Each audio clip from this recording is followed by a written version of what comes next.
I'm very excited that we can connect because Gentlemen of Vision, I've been looking through your new website, soon to be released, which is very exciting. Yeah. And all of the content there is really incredible. I think I was getting a little teared up watching some of the videos. It seems like your vision is really what the spirit of St. Louis can be Mm-hmm. in its best moments. So I was, yeah, I'm very Thank you. excited. I'd love to hear more about you and the organization and your goals going into this year, if you want to share any of that. Yeah. So I just kind of start from the beginning, pretty much. I am a guidance counselor by trade, and I've been doing that for over 20 years. So I never thought that I would want to do high school because it just seemed like a rough assignment, you know. So I had done elementary and middle, and I just kind of felt at some point that I would have to take the challenge of high school. And one of my former college friends is a principal at a high school, and she pretty much said, "Okay, you know, Marlon, you know, it's time for you to take the challenge of high school." She was in a different district, and I was like, "I'm kind of happy where I am with the little people in elementary," and it just decided that it was time for a change. So when I came to high school as a counselor, I just realized that outside of sports, there was nothing for young men in particular to really do. And so I saw a lot of young men going down the wrong path, hanging with the wrong people. And I just felt like I needed to do something else. I needed to add some layers, add some choices for these guys. And that's when, the idea of Gentlemen of Vision kind of came about. So it started off, the stepping was just kind of like the hook. It was just kind of like something to get them some exercise, get them to work out. But I started seeing results, like with the stepping and with the guys' attendance had started improving. The grades had started to improve. Teachers were noticing a change in the guys that were part of the program. And I was like, we might have something here. And before you know it, 20, 30, 40, 50 guys were gravitating to the program. I was like, wow. And first year of really just, not really having any expectations, but just trying to give the guys choices, we became like national step champions. Never happened Well, in the first year? on the first year. Like the way it really happened was like happenstance. It's like we were winning all the local step competitions, which again, we had no real measurement, as far as, we just competing. But we won all the local competitions, and then we kept hearing about a national competition. And we called and said, well, we want to, see how we could do nationally. And they said, well, we're sorry, all of the spots have been taken, for the national competition. So the guys were down. And one night out of the blue, I got a call, and it's like a team from somewhere backed out. You had your chance to do a national competition. And so the guys were just elated, and it was in Tennessee. A lot of the guys had not really traveled. This is 10 years ago, 12 years ago, I'm sorry. A lot of guys had not traveled really out of the state, to do anything. So this was just like big stuff for them. Mm-hmm. And got there and blew out the competition. It was just something, it was an amazing thing to have these guys to go there and deliver and just kind of really change high school step based on that one experience. Wow.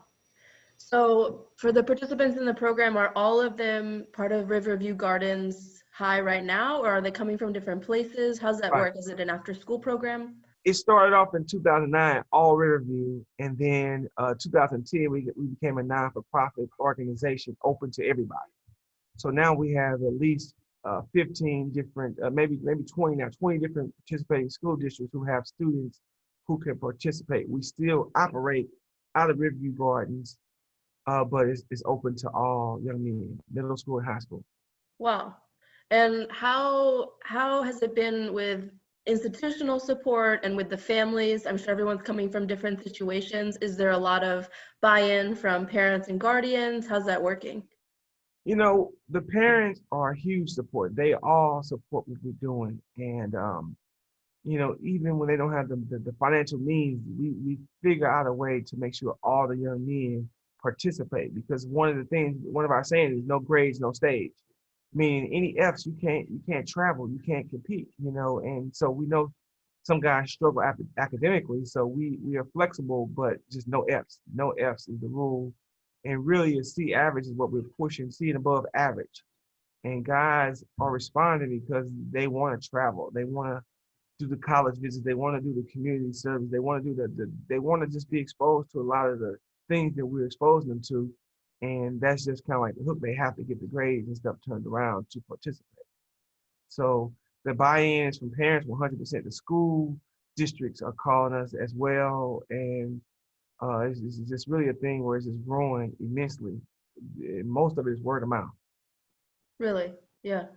That's awesome. I saw, so you're kind of focused on 4 aspects of the camp Yeah. curriculum. Yeah. Can you tell me about those 4 different? Yeah, so we have like a volunteer staff for the most part, and most of us are college educated men, with background. I have a background in counseling. We have another guy who's a school psychologist. We have another gentleman that is a police officer, who also is a college graduate. And so we make sure that the counseling piece is important. That's part of the 4 pillars counseling. So I provide the counseling or the whatever they need, along with the school psychologist. And then we have an academic component, which is the grades. And so they have their own governing body. They elect their own. The students do. They elect the president, vice president, sergeant at arms, academic chair. So they hold themselves accountable. So they actually have their own meetings, their own governing body. And I just kind of oversee it to make sure that they're doing all the steps that it takes to be successful. But they have their own academic chair. So he's saying, hey, we got to get these grades up. We got to, so they're kind of holding, they're kind of holding each other accountable for their academic pieces. And the mentoring is all of them are getting one-on-one mentoring along with mentoring from the high school to middle school. So we pair the middle school and high school guys up so that they can, mentor down to their little brothers, and then we mentor the high school guys. So that's the counseling, the academic, and mentoring, and then the programs we have a middle school program, and that's called Young Men of Vision, and that's 6th, 7th, and 8th grade. And then once they get done, they matriculate to Gentlemen of Vision, which is the 9th grade through 12th grade program. And then we also have the collegiate GOV, which is to be able to support the guys, because now we have 90% of them go to college. It was 100%, but now it's 90% because a lot of the guys are choosing the military and they're choosing trades, in which we support all of that, as long as you're doing something constructive, with your life. Very cool. And so now you've had several years of students who I'm sure have graduated and gone on and been in college or been in work for a couple years now. Yeah. Do you guys still stay in touch? Do they come back to the program? They can't wait to come back. They come back and they, back in my day, they sound so old men. Back in our day, but they come back and they share their experiences with these guys. And a lot of them, we hire them to do, like, I have one guy who's at UMKC.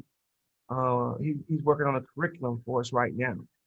And so we put the guys to work. And we have 2 other guys that are coaching right now.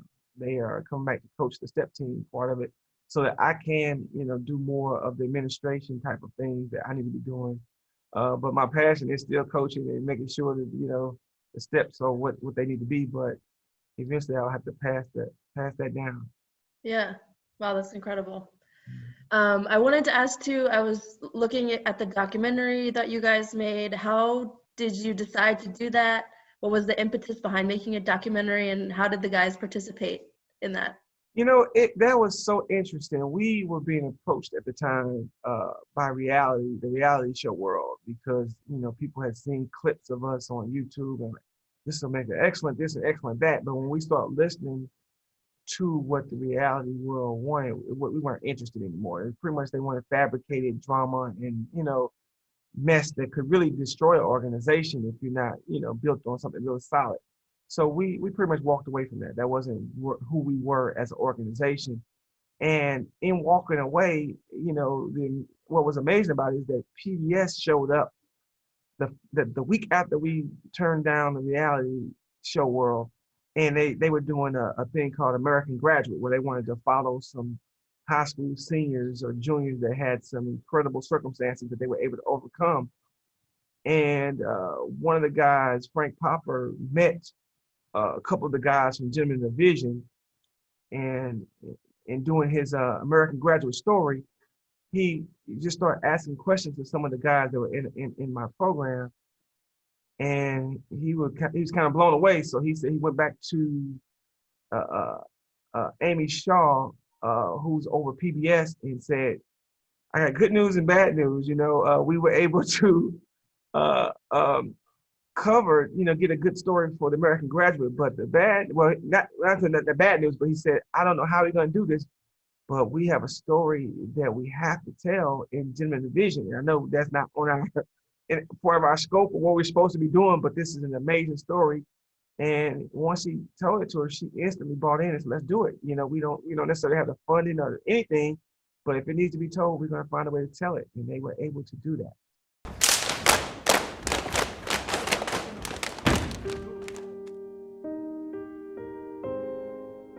You like winning, right? Yes, sir. What about being successful in life? Y'all like being successful? Yes, sir. What about school? You like to be on honor roll? Yes, sir. You don't know what stepping is? We're not dancers. Stepping is derived from Africa. Stop moving!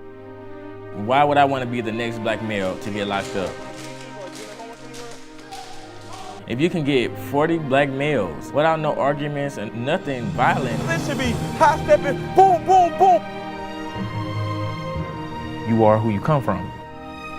That's not the way I see it. I see it as motivation. My fault, sir. Is it my fault or your fault? My fault. What if I told you you can fulfill all those dreams, but that you all lost all of your national competitions? Future is in whose hands? Can't hear you. This is where I come from. That's all I'll ever be. That's not the way I see it. 100% of Gentlemen of Vision guys graduate from high school. 100% go to college. Are we ready to practice? Yes, sir. Are we ready to practice? Yes, sir. I don't know what you're doing. Boom. When you walk through these doors, you said, "I want to be great." Yes, sir.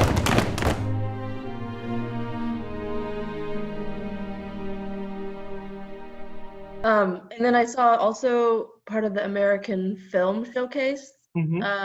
So can you tell me about that? That seems pretty incredible that this film was brought to Central Asia. Yes. We entered into the film festival and was able to go to DC and to Louisiana, a couple places where it received some awards. And the State Department, the embassy, U.S. Embassy, enters it into a national film festival where other countries can pick up the film, and if they want it, they can send for myself or they send for the directors of the film. And so it was selected by in Cartagena, Colombia, and they said, well, not only do we want to bring the documentary to our people here, we want to have the directors come down, and we want to have Mr. Wharton come down. So I was honored, and we went to Cartagena, and it was just one. I've been back twice since then because it was such an experience. But to see the people there really relate to our story and have a lot of impactful insight and questions about the documentary, was just eye-opening. And so it was also picked up in East Asia. I was unable to go to that trip, but from when I hear about it, it was just a lovely experience. They also took a lot from the documentary. And, Frank Popper, he said it took like 3 different airplanes and 2 days to get to the location where he had to go. It was a lot, but he said to get there to see how beautiful it really was. And the people just were so hospitable and just, really enjoyed, our story. It was just meant a lot to us. That's very cool. Do you guys do anything with other schools in St. Louis where like your gentlemen can go and kind of share what they're doing in those schools, or do you partner like that at all? Yeah, we have been able to perform at a lot of different schools, via Black History Month or um, MLK time, MLK Day. We've been able to go to different schools and share our experience, but we definitely have been able to partner with like Boys and Girls Club and just do different outreach with different communities to kind of showcase what we're doing and to see what the community is also doing. So yeah, we've been able to do that, a lot of that. A lot of, matter of fact, right now would be like almost the impossible time of year, like January, February, March, April. This is like usually the book time, like with competitions, Black History performances, MLK Day. It's just like usually like, so we like book every weekend during this time usually. Hmm. Wow. Have you guys been doing with COVID, keeping the boys still like active and engaged, keeping everyone safe? What's your programming looking like? We have been able to use the Zoom and keep the guys motivated. It's a harder sell because we're not traveling as much. We're not doing the competitions, and that was kind of like the stuff that they value, like fun stuff. But it also showed us which guys were really truly connected to the program. So we were able to maintain like 85% of our guys through COVID, and and really, we don't blame anybody because it could be dangerous, of gathering and different things. And we don't want to get anybody sick with the COVID and have a an outbreak and lose anybody. So we kind of backed up with the in-person things and just did a lot of Zoom things. And when we do come together, we make sure that we follow the protocol and everything so that we can keep everybody safe. Hmm. Do you have any big goals for this year?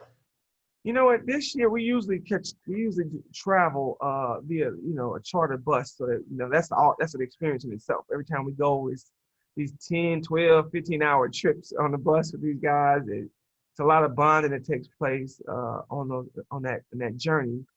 We stop and we practice doing those things, and we work in college visits while we're in any city. But this year in particular, we're thinking about doing a competition in Virginia, and it's going to be an outdoor competition.